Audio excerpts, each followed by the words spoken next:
Baik, bismillahirrahmanirrahim. Assalamualaikum warahmatullahi wabarakatuh. Perkenalkan saya Kirana Az-Zahra dengan NIM 21090250014,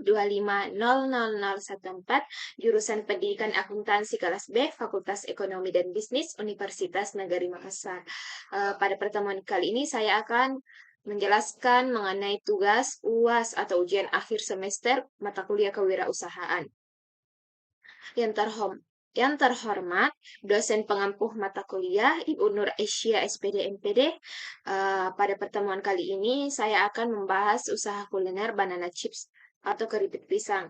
Nah, pada pertemuan kali ini materi-materi yang akan saya bawakan atau yang saya sampaikan berupa yang pertama data karyawan, kedua kriteria karyawan yang tepat berdasarkan spesifikasi pekerjaan. Yang ketiga, proses pemilihan karyawan yang sesuai dengan spesifikasi pekerjaan. Yang keempat, proses perusahaan dalam melakukan evaluasi kinerja dan memotivasi karyawan untuk bekerja. Yang terakhir atau yang kelima yaitu terdapat kesimpulan dari semua materi yang saya bawakan. Nah, selanjutnya yaitu mengenai data karyawan. Nah, pada bagian data karyawan itu terdapat 3 bagian, yaitu bagian produksi, pemasaran, dan manajemen bisnis. Di mana bagian produksi di sini terdapat karyawan Kirana Zahra dan Alia Nurwulan. Di mana pada bagian produksi ini eh, karyawan akan melakukan proses produksi berupa keripik pisang, kemudian akan dipasarkan oleh Mutiara Ramadhani dan Lutfia kepada masyarakat sekitar atau ke toko-toko. Kemudian untuk keuangannya akan diatur oleh Natalia Papiang. Selanjutnya itu kriteria karyawan yang tepat berdasarkan spesifikasi pekerjaan. Nah, di sini itu untuk menentukan kriteria karyawan atau ciri-ciri karyawan yang tepat berdasarkan spesifikasi pekerjaan. Yang pertama yaitu bagian produksi. Di mana dalam bagian produksi itu yang pertama yaitu kita dapat merencanakan sebuah rencana dan mengatur jadwal proses produksi.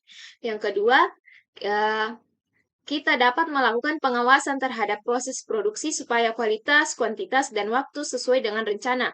Yang ketiga yaitu bertanggung jawab pada manajemen produksi agar barang persediaan barang tetap terjaga. Yang keempat, bertanggung jawab pada semua alat produksi agar selalu prima dan fasilitas produksi dapat maksimal dan berjalan dengan lancar. Yang kelima itu dapat melaporkan kegiatan dalam bagian produksi secara berkala. Ya, yang ketujuh yaitu yang keenam yaitu memastikan perkembangan dan skill karyawannya dan bertanggung jawab atas apa yang terjadi di dalamnya. Yang ketujuh yaitu memberikan sanksi yang sesuai dengan pelanggaran yang dilakukan oleh karyawan bagian produksi. Yang kedelapan yaitu berinovasi dalam mengembangkan proses produksi.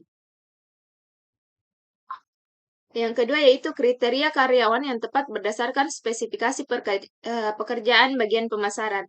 Nah, pada bagian pemasaran ini proses memasarkan keripik pisang yang didapat atau dihasilkan dari proses produksi, baik ke toko-toko maupun ke masyarakat sekitar, di mana kriterianya berupa yang pertama yaitu dapat merencanakan strategi pemasaran produk. Yang kedua, dapat menetapkan harga jual yang sesuai dengan proses produksi dan melibatkan untung sedikit agar kita dapat memperoleh keuntungan dari sebuah proses produksi dari keripik pisang ini. Yang ketiga, yaitu dapat merencanakan proses pendistribusian produk. Yang keempat, memberikan pelayanan yang sesuai dengan standar. Yang kelima, dapat menyusun strategi pengenalan produk baru. Maksudnya di sini dapat menyusun strategi pengenalan produk baru yaitu tidak hanya uh, memberikan pemasaran mengenai suatu produk, tapi juga memberikan mengenai apa saja sih kelebihan-kelebihan dari produk yang dihasilkan. Yang keenam yaitu dapat menyusun target penjualan produk. Yang ketujuh, melakukan riset produk serupa. Yang kedelapan, dapat mengevaluasi hasil dari pemasaran produk. Dan yang kesembilan itu dapat membangun hubungan komunikasi yang baik dengan banyak pihak. Selanjutnya yaitu kriteria karyawan yang tepat berdasarkan spesifikasi pekerjaan bagian manajemen bisnis atau keuangan. Nah, di sini untuk mengatur keuangan yaitu eh, kriteria karyawan yang tepat yaitu yang pertama yaitu dapat membuat dan mengarsip faktur untuk memastikan status utang atau piutang. Yang kedua, dapat membuat perencanaan keuangan perusahaan. Yang ketiga, dapat membuat dan mencetak surat tagihan yang akan dikirim kepada pelanggan. Yang keempat, dapat menginput penerimaan pembayaran dari pelanggan. Yang kelima, dapat mengarsip seluruh dokumen transaksi untuk menjaga ketertiban keuangan perusahaan dan untuk memudahkan pencairan dokumen. Yang keenam, yaitu dapat menyusun kebijakan anggaran keuangan perusahaan. Nah, selanjutnya yaitu mengenai proses pemilihan karyawan yang sesuai dengan spesifikasi pekerjaan. Yang pertama yang dilakukan yaitu membuka lowongan pekerjaan. Cara membuka lowongan pekerjaan yaitu dilakukan dengan menyebarkan informasi lowongan pekerjaan mulai dari media sosial dengan tujuan untuk mendapatkan calon pelamar sesuai dengan kebutuhan yang kita inginkan. Yang kedua yaitu melakukan seleksi. Kita melakukan proses seleksi yang dilakukan dengan memilih pelamar-pelamar yang memenuhi kriteria dan kualifikasi yang dibutuhkan untuk menempati setiap jabatan, baik itu bagian produksi, pemasaran, maupun bagian keuangan. Yaitu yang ketiga yaitu prosesnya yaitu terdapat jadwal interview. Melakukan pemanggilan terhadap pelamar yang sesuai dengan kriteria dan kualifikasi melalui telepon atau email untuk melakukan interview di waktu yang tepat sesuai tempat yang telah disepakati. Yang keempat yaitu wawancara dengan karyawan. Wawancara dengan pelamar dilakukan untuk mengetahui kemampuan, kepribadian, serta karakter dari setiap calon pegawai yang lebih dalam. Yang kelima yaitu penerimaan calon karyawan. Setelah wawancara, pemilik memilih calon karyawan yang akan diterima dan dihubungi untuk segera melakukan pelatihan kerja. Yang keenam yaitu melakukan pelatihan, di mana setelah proses penerimaan karyawan akan diberi pelatihan oleh pemilik perusahaan sesuai porsi dan jabatannya masing-masing. Materi selanjutnya yaitu mengenai proses perusahaan melakukan evaluasi kinerja dan memotivasi karyawan untuk bekerja. Yang pertama yaitu proses perusahaan melakukan evaluasi kinerja, di mana berikut beberapa langkah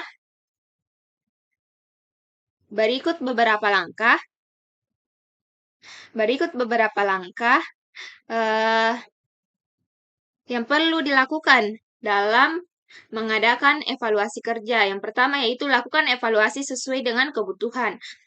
Evaluasi kinerja karyawan yang biasanya dilakukan 1-7 kali setiap tahun. Meski demikian, hal ini tak harus menjadi patokan.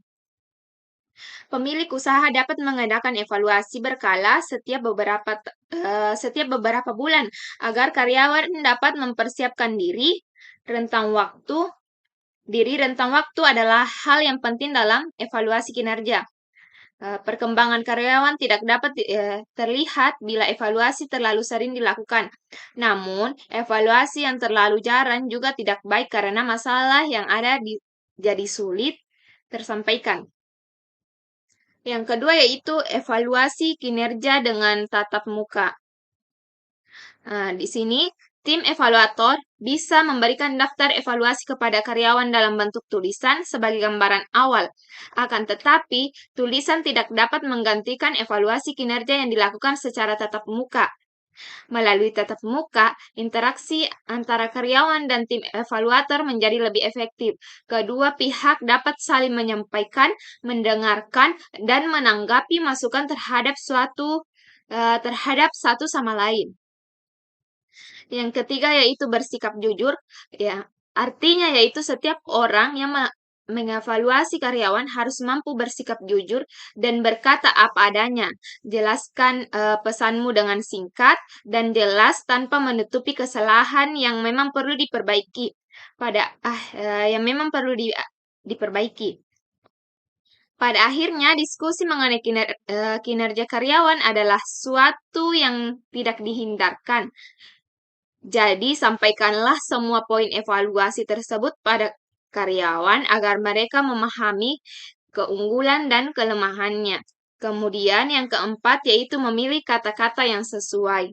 Perhatikan kata-kata yang kamu gunakan saat memberikan evaluasi. Gunakan istilah seperti pencapaian, kemampuan berkomunikasi, perkembangan, kemampuan manajemen, dan sejenisnya. Pilihlah kata-kata yang spesifik. Mungkin saat menggunakan kata-kata itu, ini akan membantu karyawan untuk menanggapi evaluasi kinerja tersebut dengan serius. Yang kelima yaitu ajak berdiskusi. Nah, beberapa karyawan yang memiliki evaluasi kinerja yang buruk mungkin akan merasa frustasi. Maka dari itu, sudah menjadi tanggung jawab manajer untuk memberikan umpan balik atau feedback dengan cara mengajak berdiskusi, mendorong karyawan untuk memberikan tanggapan balik dengan cara mengajak berdiskusi. Kemudian, jangan lupa untuk memberikan saran dan solusi terhadap permasalahan yang terjadi. Kemudian, materi selanjutnya yaitu memotivasi karyawan untuk bekerja. Dengan adanya motivasi karyawan untuk bekerja, yaitu dengan cara yang pertama, memberikan penghargaan bagi karyawan dengan kinerja yang baik. Evaluasi kinerja karyawan adalah momen bagi para manajer untuk mengukur kinerja individu maupun kelompok selama jangka waktu tertentu. Maka dari sinilah ditentukan siapa saja karyawan yang terbaik dan kompetensi apa yang akan diberikan. Bagi karyawan, penghargaan dari perusahaan dapat meningkatkan kepuasan dan semangat kerja. Karyawan yang bahagia dan bersemangat memiliki produktivitas yang lebih tinggi sehingga memberikan keuntungan yang lebih bagi perusahaan. Yang kedua yaitu mengetahui